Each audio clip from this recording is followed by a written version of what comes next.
School Level Governance, Fiscal Responsibilities in School Principals, Module 1 by Sarah Von Felt. My demographics, I'm the middle of 5 children. I'm not married and I have no children. I do have a cat named Jane Austen. My schooling, I have a BA in history, a BA in secondary education in history with a minor in social sciences, and a BS in elementary education. My teaching experience, I taught 1 year at Sacred Heart Elementary in Dodge City in the first grade. In the last 18 years, I have taught at Sacred Heart Elementary in Plainville, 17 of those at sixth grade and 1 year at the fourth grade.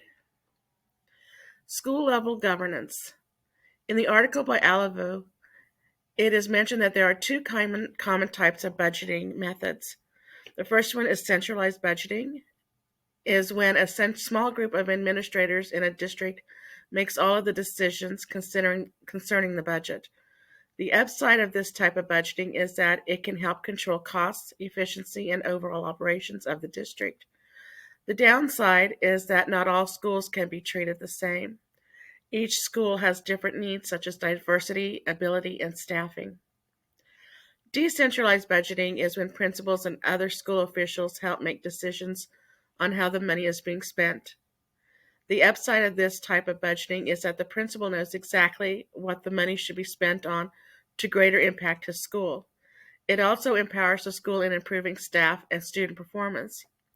This avoids the one-size-fits-all problem. Also, in the SSFR results in California schools, each school will receive more equitable and transparent approach to funding schools. This would reform would institute innovation and efficiency in the school governance in several ways. It would set a clear district-wide goals for student learning. It provides schools with autonomy for use of funds, which feeds into the decentralized budgeting. It provide room for community goals, offer choices to families and children, and allow choice of school leaders. Hopefully, after all of these have been implemented, it would lead to improved academic levels, better behavior, and higher graduation rates. Student and adult success and well-being. The article states that allocation of school funds plays a big part in student and adult success and well-being. Kira Barrett states that money matters. Having more money allows for smaller class sizes, additional instructional supports, and early childhood educational outcomes. Recent studies through the Brookings Institute have also proven that more autonomy at the local level plays a higher level in student achievement.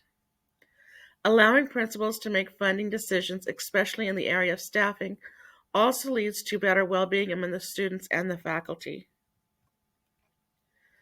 Data-informed decisions. Principals need to use data to advocate for their students. Some of this data includes attendance and academics. This ties back into the decentralization of funds. Data can also be gathered by instructional staff and the community and local leaders. Rosa states that a lot of principals do not know how to use data to allocate school funds and that adequate training is needed for financial literacy. Equitable Resources Plan. There are three that I noticed in our reading. The first one was the SBB, or the Student-Based Budgeting. This allocates dollars instead of staff or materials. It is based on the number of students. It uses objective and measurable student characteristics as weights. Promotes equity, transparency, and flexibility. The other one was the SBM, or the Site or School-Based Management. Those who best understand needs have the authority to make all the decisions. Resources allocated to individual sites. It creates a pool for new test strategies, and it allows for the alignment of goals with financial resources. And then there was the SSFR, the Strategic School Funding for Results. This was also a need-based funding. It also allowed for school autonomy, expanded educational choices. You got a better access to highly qualified teachers to staff your schools with, and the options for schools, and there was also an increased transparency. Finance laws, policies, and regulations. funding for public schools, 48% of that came from state resources, including income taxes, sale taxes, and fees. 44% is local through property taxes of the homeowners, and 8% is federal resources. However, my school is a private school, and almost all of our money is allocated from the church tithing or donations.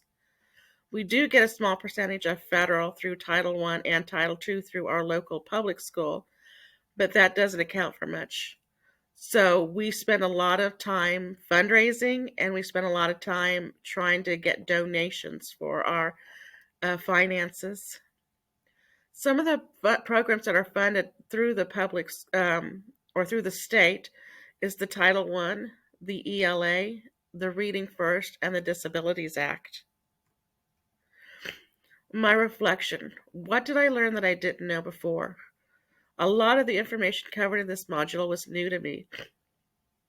I have never been associated with the public school side of financing while being a teacher.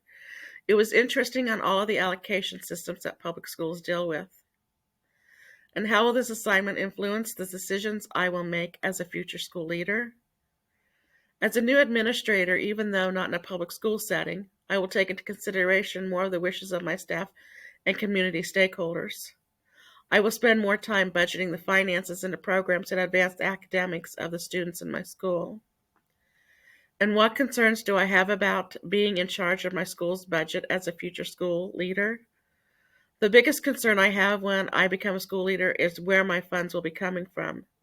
Since we rely mostly on church tithing and some non-Catholic tuition for our school funding, we do a lot of fundraising, and we do rely on a lot of donations from our community.